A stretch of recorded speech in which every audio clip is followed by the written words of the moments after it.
ನಿಮ್ಮ ಪ್ರಶ್ನೆಗೆ ಬೆಂಗಳೂರಲ್ಲಿ ಉತ್ತರ ಆಗಿದೆ. ಸೊ ಮತ್ತೆ ಪದೇ ಪದೇ ಹೇಳೋದು ಅವಶ್ಯಕತೆ ಇಲ್ಲ, ಕಾದು ನೋಡೋಣ ಅಷ್ಟೇ ರೀ.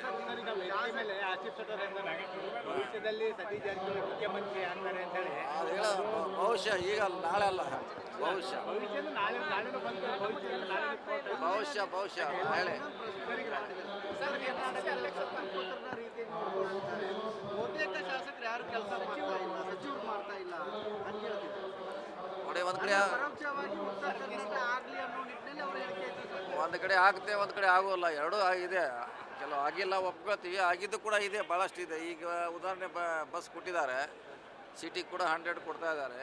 ದೊಡ್ಡ ಸಂಖ್ಯೆ ಅದು, ಒಂದ್ಸಲ ಲೇಟ್ ಆಗುತ್ತೆ. ಸಾರಿಗೆ ಅಷ್ಟೇ ಅಲ್ಲ ಸರ್, ಬೇರೆ ಬೇರೆ ಕಂದಾಯ ಇರ್ಬೋದು, ಗೃಹ ಇಲಾಖೆ ಏನಿಲ್ಲ ಖಾತೆಗಳು ದಕ್ಷಿಣ ಕರ್ನಾಟಕದವರು ಇದಾವೆ, ಅವ್ರು ಯಾರು ನಮ್ಮ ಕಡೆ ಇಲ್ಲ ಇದ್ರ ಮುಖ್ಯಮಂತ್ರಿ ಆದ್ರೆ ಅನುಕೂಲ ಆಗುತ್ತೆ ಅಂತ ಹೇಳಿ. ಬೆಂಗಳೂರಲ್ಲಿ ಇದ್ರೆ ಬೆಂಗಳೂರಿಗೆ ಸೀಮಿತವಾಗಿರೋಲ್ಲ ಇಲಾಖೆ, ಇಡೀ ರಾಜ್ಯಕ್ಕೆ ಇರ್ತೈತೆ.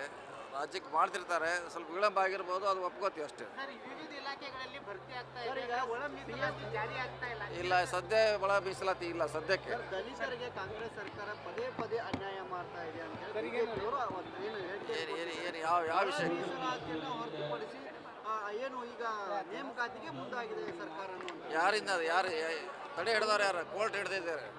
ಕೋರ್ಟ್ ಹಿಡಿದ್ಮ್ಯಾಗ ಯಾರು ಏನು ಮಾಡೋರು? ನೇಮಕಾತಿಗೆ ಮುಂದಾಯಿತು ಅನ್ನೋಂಥದ್ದು. ಅವ್ರು ಏನು ಮಾಡ್ಬೇಕು ಆಗೋಲ್ಲ. ನ್ಯಾಯಾಲಯದಾಗ ತಡೆಯಾತಿ ಇರೋದ್ರಿಂದ ನಾವು ತಡೆ ಹಿಡಲೇಬೇಕಾಗಿದೆ, ಹಿಡಿದಿದ್ವಿ. ಮುಂದದು ಅಂತಿಮ ಆದೇಶ ಬರಲಿ, ಬಂದ್ಮ್ಯಾಗ ಏನು ಮಾಡ್ಬೇಕು ನೋಡೋಣ. ಸರ್, ಈಗ ಮುಖ್ಯಮಂತ್ರಿ ಕುರ್ಚಿ ವಿವಾದ ಏನೋ ಅಂತ್ಯ ಆಗಿದ್ರು. ಇಲ್ಲ ಪದೇ ಕುರ್ಚಿ ಇದೆ ಇಲ್ಲ. ಈಗ ಅವ್ರ ಶಾಸಕರು ಡಿನ್ನರ್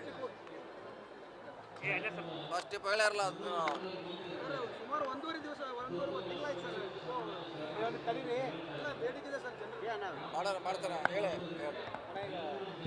ರಾಜ್ಯಾದ್ಯಂತ ಎಲ್ಲ ಓಡಾಡ್ತಾ ಇದ್ದಾರೆ, ಎಲ್ಲ ಕಡೆ ಕೂಡ ಸಂಘಟನೆ ಜೊತೆಗೆ ಎಲ್ಲ ಶಾಸಕರು ಕೂಡ ತಮ್ಮನ್ನ ಒಪ್ಕೋತಾರೆ. ಎಲ್ಲ ಒಂದು ಮೆಸೇಜ್ ರವಾನೆ ಆಗ್ತಾ ಇದೆಯಾ? ಮುಂದಿನ ಚುನಾವಣೆ ತಮ್ಮ ನೇತೃತ್ವದಲ್ಲಿ ಹೋಗ್ತಾರೆ. ಪಕ್ಷ ಕಟ್ಟೋದು ಅಷ್ಟೇ ನಮ್ಮ ಕೆಲಸ.